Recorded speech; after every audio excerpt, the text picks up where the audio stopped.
අලුතෙන් SLT Mobitel Home 4G LTE connection ගන්නායට වටිනා tab computers සහ data දීමනා. අලුතෙන් SLT Mobitel Home 4G LTE connection ගන්නායට වටිනා tab computers සහ data දීමනා. Comfort Moodiයෙන් භාගයයි කලක් පවතින අලුත් පෙනුමයි.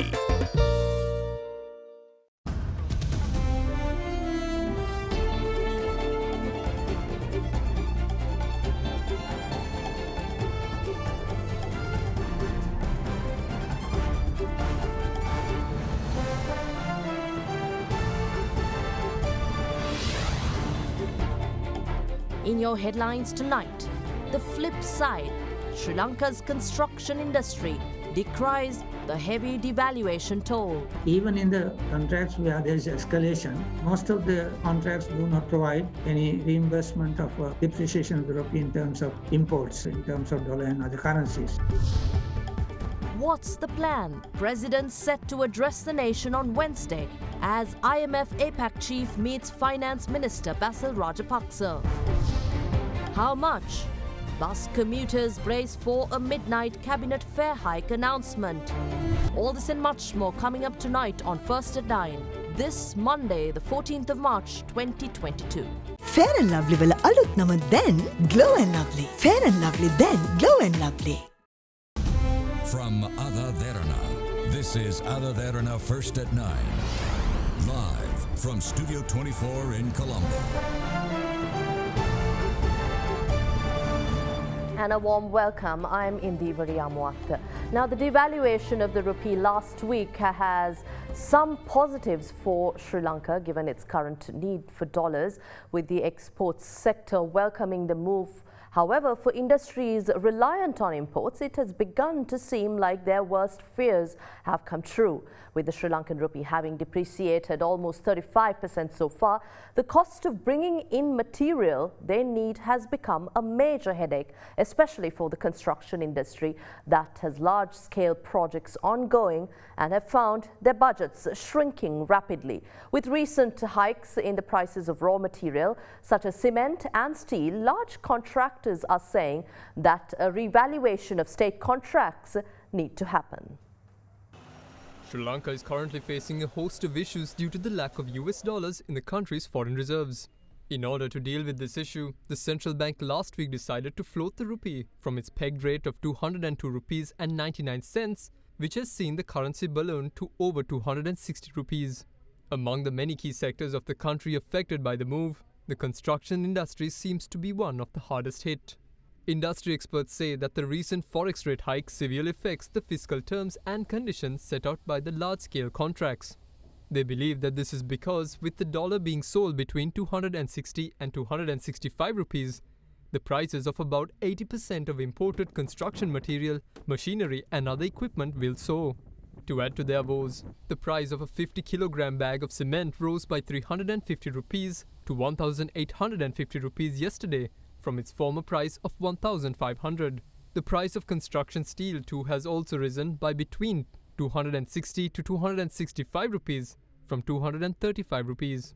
Further, with close to 75% to 80% of contractors relying heavily on the state sector projects, they request the government sector to take measures to revalue the prices of such projects in order to meet the current market prices.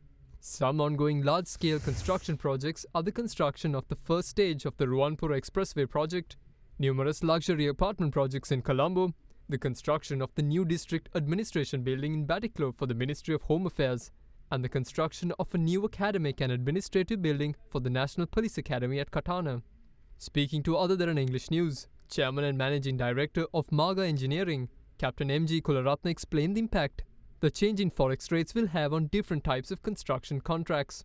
There are different types of contracts, like lump sum contracts, then fixed price contracts where the prices are fixed, but it's not lump sum. Then there are other contracts where measure and pay, or it's called pre-measured contracts, where escalation is provided. In lump sum contracts, of course, you have a very difficult period. If you have a lump sum contract, probably you are in real trouble. In fixed price contracts also, there is no provision for escalation of prices or reimbursement of escalation of prices. Then again, you are in a difficult situation. situation. Even in the contracts where there is escalation, most of the contracts do not provide any reimbursement of depreciation of the rupee in terms of imports, in terms of dollar and other currencies. The contractors are also badly affected there in such contracts. And where even the escalation is provided, the CEDA formula, which is used to track the escalation of prices, it does not comprehensively cover the escalation because of the formula itself and also the collection or checking of prices and updating the indices and also the prices of materials and labor and equipment. Now, the devaluation of the rupee has seen the currency rise 35% against the US dollar, directly affecting imports. One of the industries that are facing the brunt of this factor is the construction industry, as we said, which relies heavily on imported material. With the sudden 35% increase in exchange rate, this has almost dealt a killer blow to the industry's ongoing projects, with costs overruns and deadlines being affected as well. To speak on this issue tonight, I've invited to our studios President of the Chamber of Construction Industry, Engineer Ranjit Gunatilaka. A very warm welcome to you. I'd like to ask you how badly this has affected the industry with the devaluation of the rupee, and what measures do you see forthcoming? I should say the industry is already affected with this COVID-19 situation. And some of these companies have gone bankrupt. But this dollar devaluation, the rupee devaluation has hit to an extent that, for my experience, for the whole period, I have never experienced such a situation.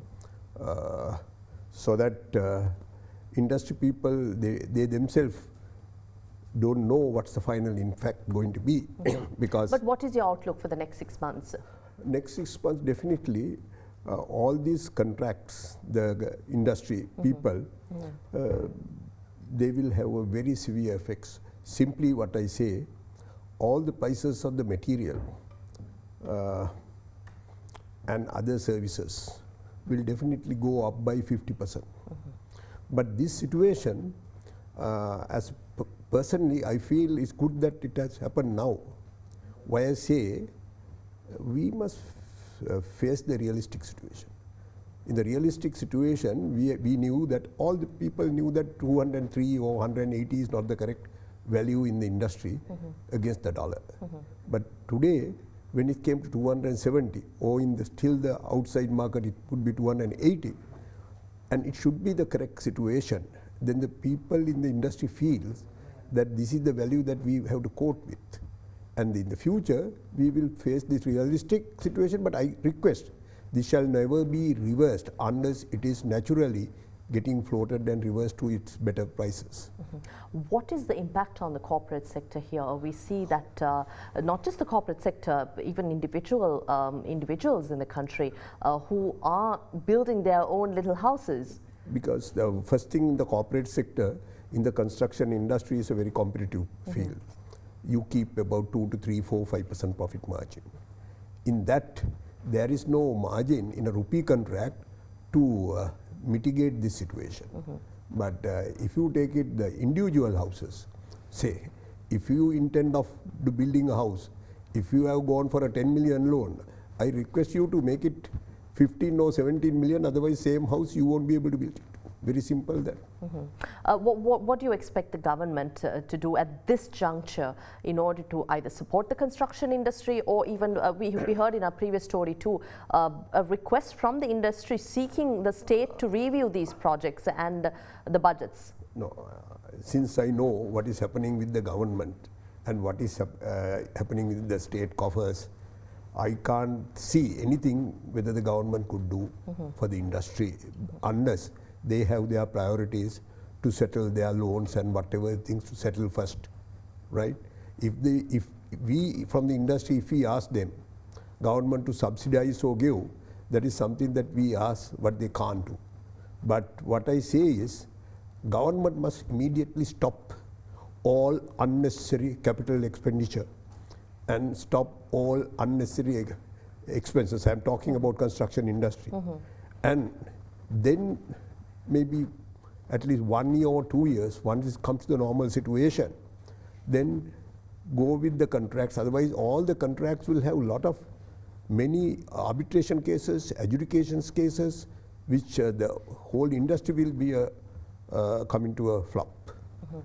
Does this mean delays in large constructions and development projects could be expected as prices have risen exponentially, or do you suggest a different strategy to overcome and navigate this situation? No, my strong opinion, if there's any projects that you can execute even short term, when I say short term, it's not immediate, at least within 2-3 years, if we can recover the cost and earn some dollars, only those projects shall be moved on.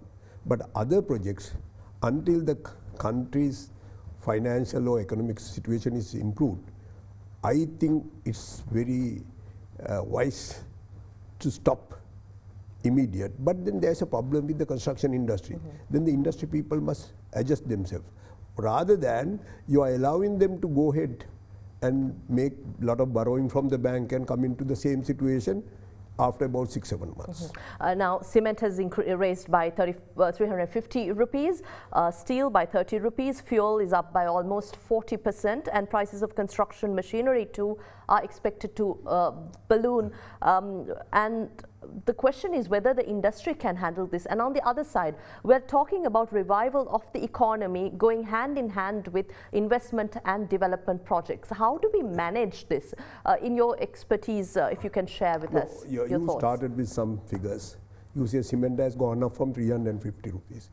It went from which figure to 350 rupees and what figure? Cement was in say 1,400 and you are telling 350,750. It came to 1,400 about 2 months back. If you take it last October, November, it was about 950. So it has gone up by 100%. Right. Metal, even metal is what you see the local product. I mean, that has gone up by 40%. All these basic materials, including diesel, has gone up by 40%. When these basic materials go by 40%, industry effect is at least 70 to 75%. So, but from whom that we can ask this money to reimburse?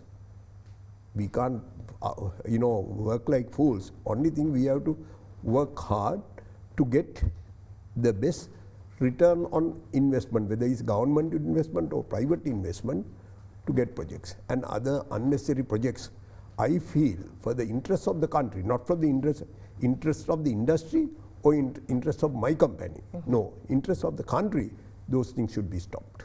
Well, we had with us the president of the Construction Chamber of Industry of Sri Lanka, Engineer Ranjit Gunatilaka. Thank you very much for joining us tonight. And we take a short commercial break here on AdaDerana English News.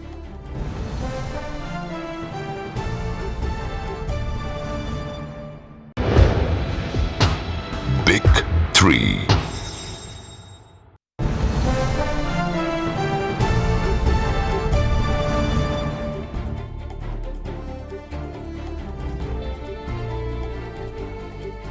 In news just in, bus fares have risen by a minimum of 3 rupees. We'll bring you that story.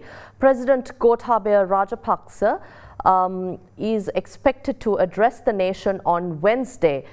With the country facing a major crisis due to a sharp rise in prices of essential goods after the devaluation of the rupee, the president is expected to address the prevailing situation. There is expectations that the head of state would outline the government's plan to pull the country out of the current crisis and provide some assurances to the public. Question marks still hang over whether Sri Lanka will head to the International Monetary Fund or not. However, with many engagements with the fund expected during next month and calls from the country's leaders of industry for the government to seek help, there remains no sign of any move in that direction. In this backdrop, the IMF's Asia-Pacific Director Chang Yong-ri arrived in the island today. He's expected to present an assessment of the country's economic situation to President Gotabaya Rajapaksa. He met with Finance Minister Basil Rajapaksa earlier today. The next few weeks look to be crucial for Sri Lanka's efforts at stemming its economic crisis, with questions still unanswered whether it will seek out International Monetary Fund help or not. Next week will see a team of International Monetary Fund officials arriving in the island for talks with the country's president and finance minister. Meanwhile, in April, Finance Minister Basil Rajapaksa is set to travel to the United States, where he is expected to present his alternative recovery plan to the IMF. With increasing calls from the country's business circles for drastic measures to help him survive in an increasingly tenuous operating environment, Central Bank Governor Ajit Nivard Cabral, however, remains insistent that Sri Lanka doesn't need IMF-led debt restructuring. In this backdrop, IMF's Asia-Pacific Director Chan Yong Ree has arrived in the country today, where he was expected to present an assessment of Sri Lanka's economic situation to President Gotabaya Rajapaksa. This was confirmed to international media by IMF Sri Lanka Mission Chief Masahiro Nozaki, who added that while the IMF has not received a formal request from Sri Lanka, they stand ready to discuss options if requested for. With the country's foreign exchange reserves currently at a mere $2.31 billion, the country's ability to source critically important goods such as fuel, food and medicines remains a major issue. In its periodic review earlier this month, the IMF had urged the government to implement a credible and coherent strategy to repay its debt and restore macroeconomic stability. However, with no inkling so far by the government on which path it may take, the country's 22 million people remain with no answer to the million-dollar question of where Sri Lanka is headed. Cabinet approval has been granted to increase bus fares with effect from tomorrow. Accordingly, the new minimum fare will rise from 17 rupees to 20 rupees, while higher fares will increase by 15%. Transport Minister Dilum Amunugama hinted at the new increase last night here at AdaDerana English, explaining that the increases were a fair price and were calculated to have the least effect on the public.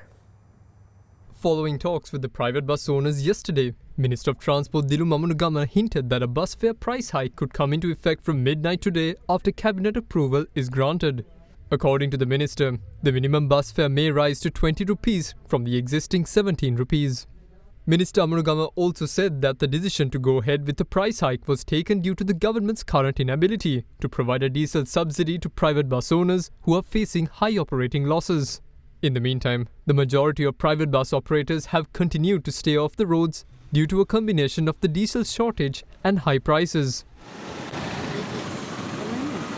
Accordingly, members of the public were seen having to wait long hours for buses to get them to work this morning.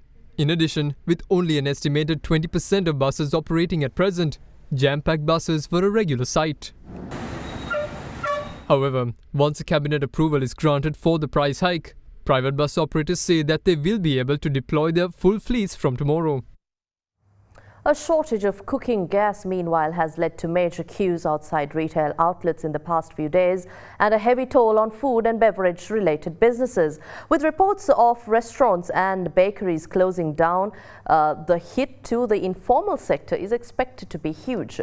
Professor Emeritus of the Economics Department at the University of Colombo, Siri Hettige, believes that the fallout from the shortage will affect a much larger target than we think.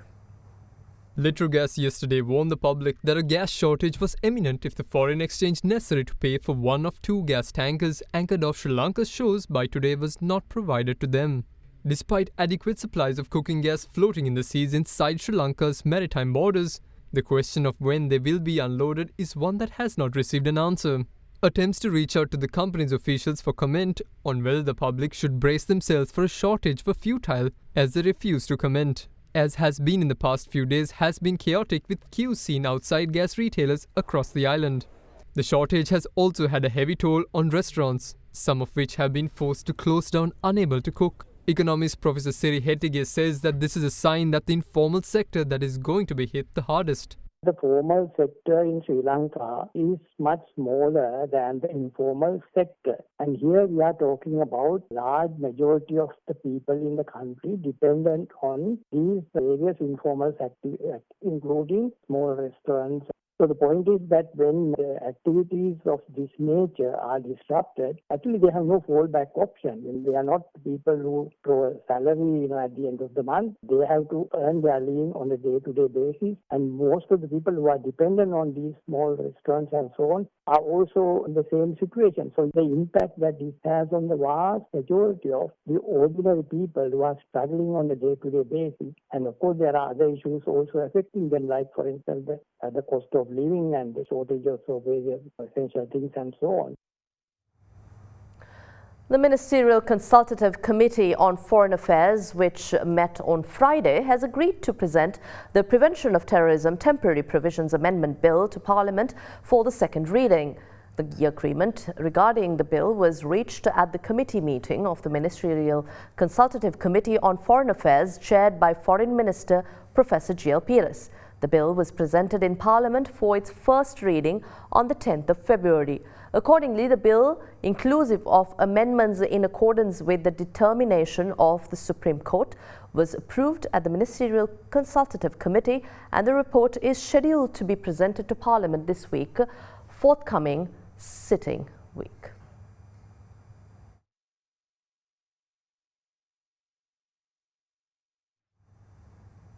Saudi Arabia's Minister of Foreign Affairs, Prince Faisal bin Farhan Al Saud, arrived in Sri Lanka yesterday. The visit is the first official visit on a bilateral level by the Saudi Minister of Foreign Affairs. Upon his arrival at the Bandaranaike International Airport, Prince Faisal was received by Sri Lanka's Minister of Justice Ali Sabri, the Saudi Ambassador to Sri Lanka Abdul Nazar Al Harthi, and a number of employees of the Sri Lankan Ministry of Foreign Affairs and the Saudi Embassy in Colombo. He is scheduled to pay courtesy calls on the President and the Prime Minister. The Prince Faisal was scheduled to leave for Nepal today following the conclusion of his visit. Women's rights activists are calling for major changes to Sri Lanka's culture of arranged marriages and warn that the lack of economic independence has led to marriages being a mere financial agreement between partners. They also call for women to provide with more opportunities to gain economic independence before entering into a marriage partnership to pave the way for more equal and fair chance at a truly happy union by taking away the financial dependence factor. ලංකාවේ විවාහය කියලා කියන එක ආදරමය සම්බන්ධතාවයක් නෙවෙයි. අපි දන්නවා වැඩිහිටි අපේ අම්මා තාත්තා වුණත් අපිට කියන්නේ ඔයා වයසට ගියාම ඔයාව බලා ගන්න කෙනෙක් ඕනේ. අපි නැති කාලෙක ඔයාට කන්නඳින්න දෙන්නේ කවුද? ලාංකීය විවාහයේ පදනම එතන. එතකොට අපි මේක විවෘතවම කතා කරනවා නම් අපිට කන්නඳින්න දෙන නිසා නැත්තම් අපිව රකින්න නිසා අපිව පෝෂණය කරන නිසා අපි විවාහය කියන සංස්ථාව ඇතුලේ ලිංගික සබඳතාවයක් පවත්වාගෙන පවුල කියන ඒකකය රකින්න අපිට සිද්ධ වෙලා තිබෙනවා. ඒතර ඒක නිසා අපේ පවුල් වර්තමාන සමාජය ඇතුලේ විවාහය කියන එක ආර්ථිකය මත තීරණය වෙන දෙයක්. ඒක නිසා කාන්තාවන් හැටියට අපිත් පිරිමි සමාජයත් ඒක ඇතුළත්ව ගත්තොත් අපි වර්තමානයේ ආදරය භුක්ති විඳින්නේ නැහැ. ඇත්තටම ඒ සැබෑ ආදරය තිබෙන්නේ ආර්ථික නිදහස තුල කියන එක අපි විශ්වාස කරනවා. ඒ ආර්ථික නිදහස කන්න අඳින්න පළඳින්න හැමදේම සොයා ගන්නත් පුළුවන් වුණාට පස්සේ Taman ස්වාධීනව තමාට තමා බලා ගන්න පුළුවන් වුණාට පස්සෙත් තමාට තවත් හදවතක වාරුව ඕනේ නම් එය තමයි ප්‍රේමය. අන්න ඒ ආර්ථික ස්වාධීනත්වය තමයි සෑම ගැහණියෙකුටම ලැබිය යුතු පළවෙනිම දේ. අපි යැපීම් මානසිකත්වයෙන් තොරව සමාජයට දායක කරන්න ඕන. අපි එක්ක සටන් වැදිය යුත්තේ මේ පවතින සමාජය තුල පිල්ලා හිටින අරගලයේ පළවෙනිම මාදිලිය තමයි කාන්තාවන් සෑම දිනාටම ආර්ථික ස්වාධීනත්වයක් ලැබෙන්න ඕන.